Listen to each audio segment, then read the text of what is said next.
C'est une tradition au calendrier du Belgian Gentleman Drivers Club. Le trophée des fans constitue le premier passage de l'année par le circuit de Spa-Francorchamps.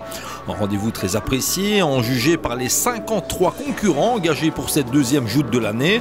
Et comme le BGDC allait partager la piste 240 minutes durant avec les Français du Trophée Tourisme Endurance, ce ne sont pas moins d'une centaine de bolides qui allaient en découdre. De quoi garantir une certaine ambiance sur le plus beau circuit du monde.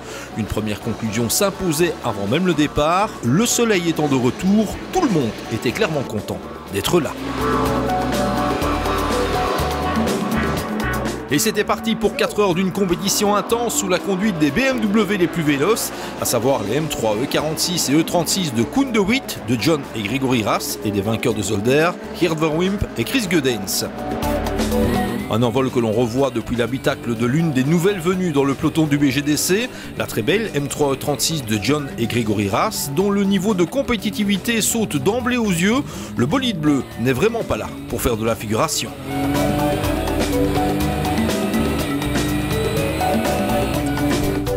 On passe dans l'habitacle d'une autre BMW, la 42 de Benoît Navet et Alain Ferraille, auteur du 7e meilleur chrono lors des qualifications.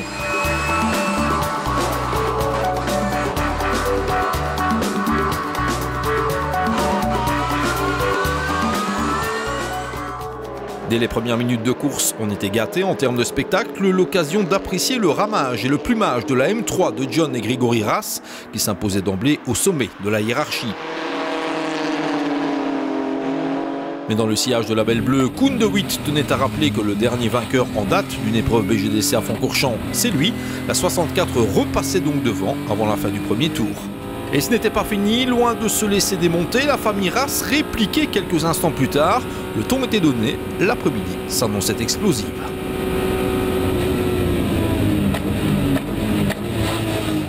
Le peloton de tête du début de course comprenait également la M3E36 des Luxembourgeois Guy Hoffelt, Gilles Linster et Sven Zebar, privés de compétition à Zolder pour cause de décibels trop élevés. Rien de tout ça, heureusement, à Franco.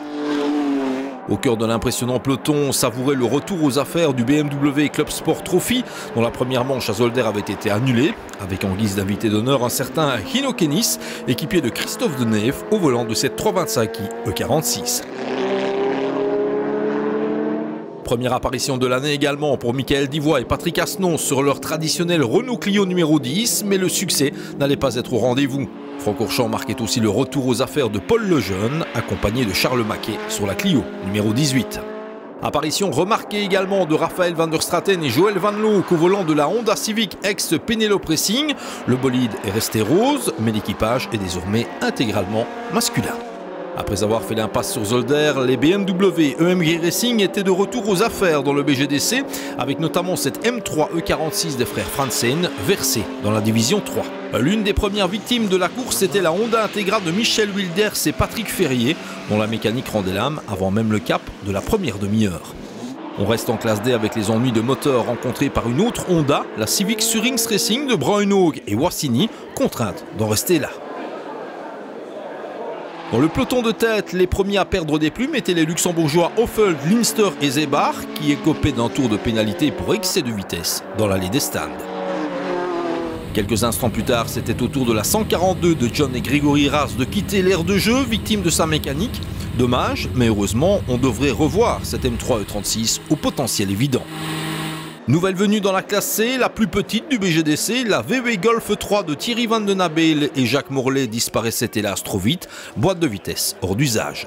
Une catégorie des 1600 cm3 dominée, comme le veut une certaine tradition, par la Honda Civic numéro 48 de Thiroux, Van Warbeek et Lemray.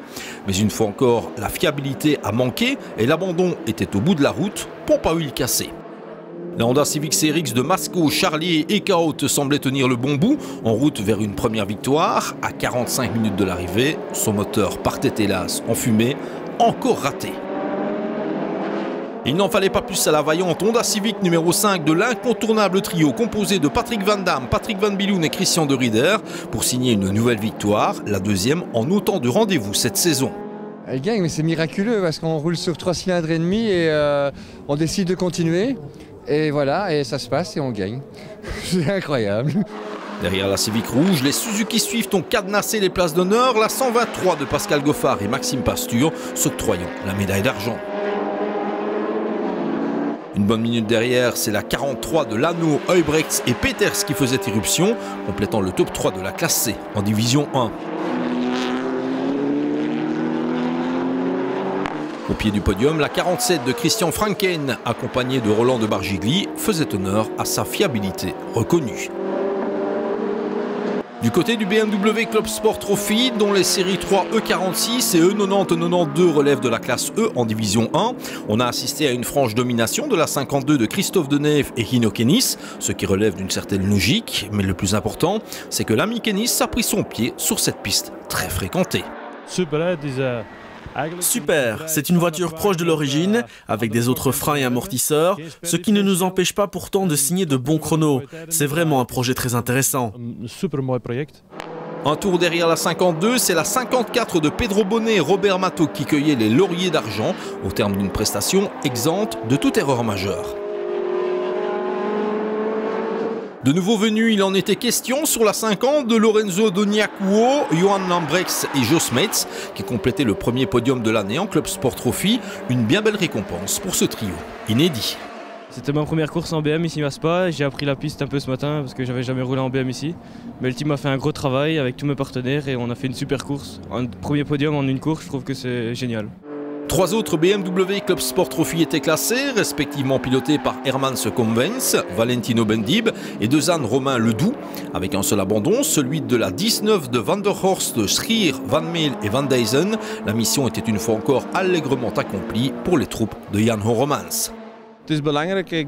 Pour l'ensemble des teams, il est important que les voitures présentent bien. Idem pour le public, s'ils peuvent voir de belles autos, c'est mieux.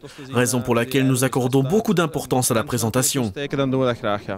Comptant parmi les favorites logiques de la classe E, la BMW UMK Motorsport de Mathis Nicard et Mark Neyens ne passait hélas pas le cap de la mi-course, entamant plutôt mal sa saison. Alors que les BMW avaient pris l'excellente habitude de ne laisser que des miettes à la concurrence en classe E, le Trophée des Fagnes allait accoucher d'une grande première, le succès de la Porsche 944 de Léonard Licops et Pierre-Yves Pack, une année seulement après ses grands débuts en BGDC. On avait fait une mauvaise qualif ce matin, je ne sentais pas la voiture, les pneus glissaient fort, on part 44e. Quand je rentre, je suis 4e général.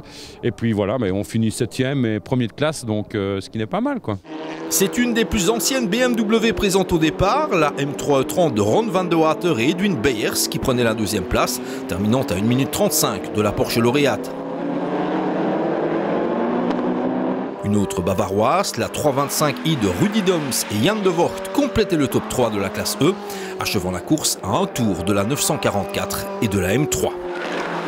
Fourni, le peloton de la classe D l'était une fois encore. Après avoir été mis hors course pour cause de décibels à Zolder, la VB Golf 2 de Tony Kevers et Grégory Pez s'était bien décidé à prendre sa revanche sur l'anneau ardennais.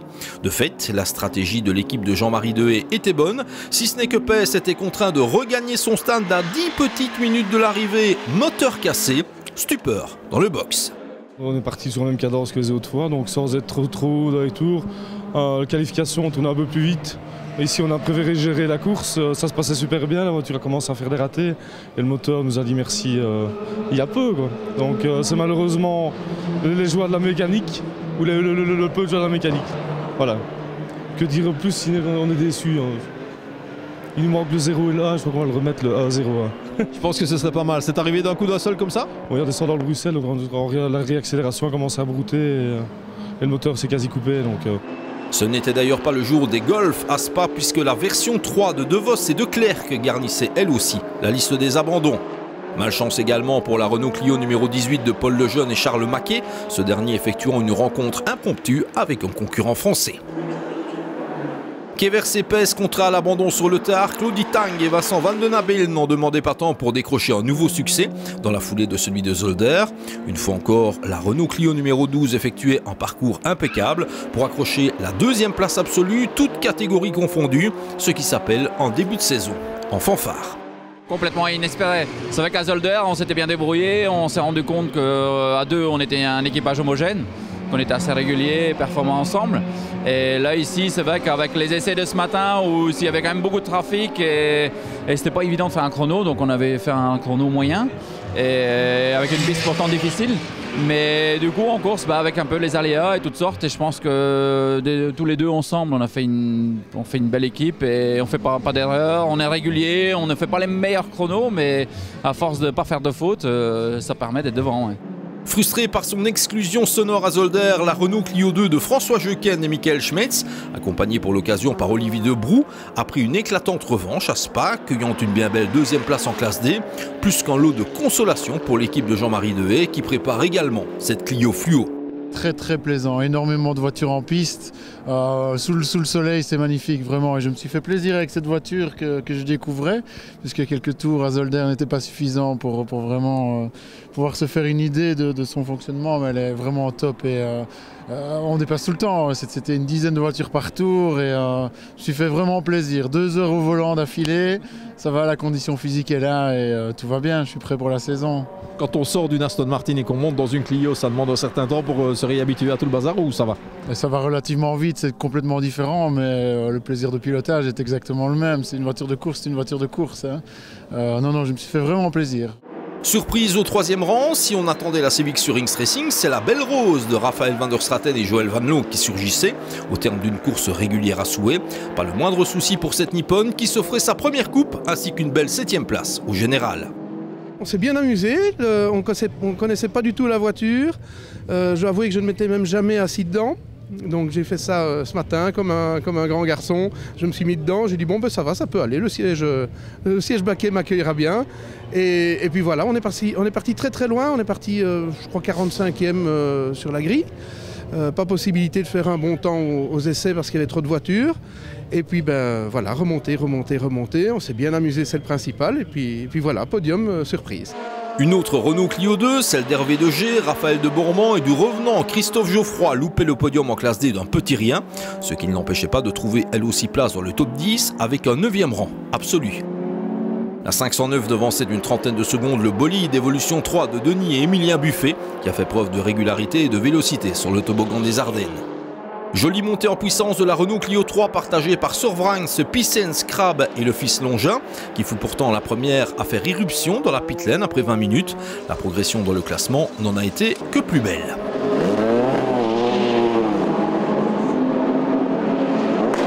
Une fois encore, la Mini Cooper S la plus véloce était celle de Patrice Lacroix, associé à Daniel Pfeffer, vainqueur en 2 chevaux Racing Cup la veille, 7e place en classe D et 13e rang absolu. Apparition remarquée de cette Ford Fiesta de la nouvelle génération, un projet que l'on doit à Thierry et Jens Verbesselt. Non seulement l'auto est jolie, mais elle n'a pas loupé son entrée sur la scène du BGDC, à revoir au plus vite. Totalement à son avantage à Zolder, la Renault Clio 3 de Chris Van Baal et Eddie Cornelis était moins fringante à Spa, ce n'est sans doute que partie remise. Au sein de l'officieuse Coupe Mini, Léo Billemans et Frank Knopker s'en sont encore tirés à leur avantage, avec un 2e rang derrière Patrice Lacroix. Un tour plus loin, on pointait la 34 de Hénin, Soussan, Ragonezzi et Bragvelt qui font partie des nouveaux arrivants dans le BGDC 2013. Signalons encore les grands débuts en circuit du jeune Philippe Texera, issu du karting loisir. Au volant de la Renault Clio 2 de Joël Houten, le gaillard a assez rapidement trouvé le mode d'emploi au vu de ses chronos.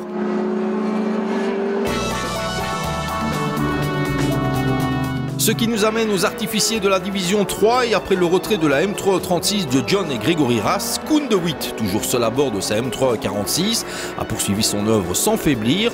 Il remportait dans le cadre du Trophée des Fines sa première victoire de la saison, mais aussi le classement général. Et ce n'est sans doute qu'un début.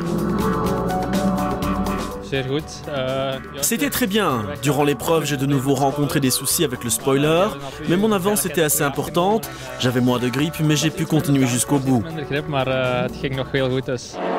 Exceptionnelle prestation grand-ducale à Francorchamps, faisant fi de la pénalité d'un tour, leur ayant été gracieusement offerte pour avoir dépassé la vitesse autorisée dans la pit lane. Hoffeld, Linster et Zebar ont effectué une tonitruante remontée pour arracher la 2e place en D3. Chapeau bas. Pour commencer, on avait des problèmes aux entraînements. On était à la 25e place pour le départ. Moi j'ai fait le départ, après 1 heure de course, on était, je ne sais plus, 4e. Ça roulait bien. Et puis après on avait un peu de problème avec les pneus parce qu'ils se chauffaient un peu. On ne pouvait plus faire les temps qu'avant, mais quand même ça a été. Vainqueurs à Zolder, Geert Verwimp et Chris Gödens sont moins rodés au tracé ardennais. N'oublions pas que Gödens disputait ici la deuxième course de sa carrière naissante, la première sur ce circuit d'un genre différent. Les pilotes de la 46 s'en tiraient dès lors avec tous les honneurs, prenant la 3e place en division 3. Très bon résultat, au-delà de nos attentes. On visait ici une 5e ou 6e place, mais on a eu un peu de chance. On ne sait jamais quelle météo on va avoir en Belgique, mais ça nous a réussi cette fois.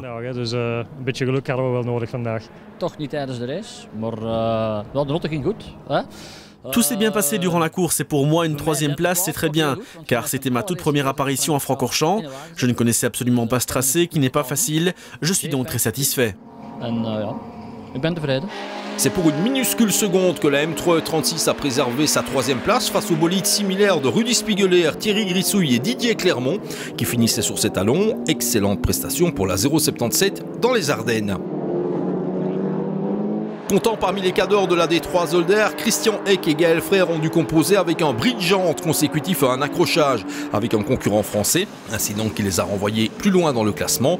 Ils sauvaient néanmoins le top 5 de leur catégorie. Une vingtaine de secondes derrière, c'est une autre M336 qui déboulait, celle de Johan Huygens, Raf Vervloesem et Bart van Goydesenhoven, autres représentants du renouveau permanent du BGDC. Moins de réussite pour la 20 de Frankie Heubrechts, Patrick Dubois et Rigo Meijs, qui étaient assistés du rapide hollandais Ragnar van der Heyden. À revoir. Quant à la désormais traditionnelle BMW Z3, elle était confiée à Spa à Dimitri Kluiskens, Maxence Van de Kerkhoff et Pierre Delancer, sans grande réussite néanmoins. Déception encore plus palpable pour d'autres BMW, à commencer par la 42 du clan d'André Carlier, confiée à Benoît Navet et Alain Ferraille. Par rapport à Zolder, c'était mieux, mais il reste encore un peu de travail. Tout a très bien fonctionné, les problèmes de Zolder étaient corrigés en tout cas en partie, jusqu'à ce qu'on rencontre un problème de frein avec un disque qui est venu sectionner l'étrier. Et au moment de repartir, là ça reste la grosse inconnue, mais on a eu un problème d'allumage moteur qui n'a plus voulu redémarrer. On pouvait envisager de repartir, ne fût-ce que pour essayer de grappiller un petit résultat malgré tout sur 3 freins. C'était un peu risqué, mais c'était possible, mais le moteur n'en a pas voulu. Que dire alors de la M3E46 des frères Patrick et Alain Franzen qu'on attendait aux avant-postes et qui s'est immobilisé avant la fin de la course sans jamais pointer au sommet de la hiérarchie. S'il est une constante en BGDC, c'est la bonne humeur qui règne dans le paddock, mais aussi sur le podium lors de la remise des prix. Après ce traditionnel tandem Zolder-Spa, le Belgian Gentleman Drivers Club va mettre le cap sur Dijon-Prenois pour une première. Un circuit pour grands garçons, on se réjouit.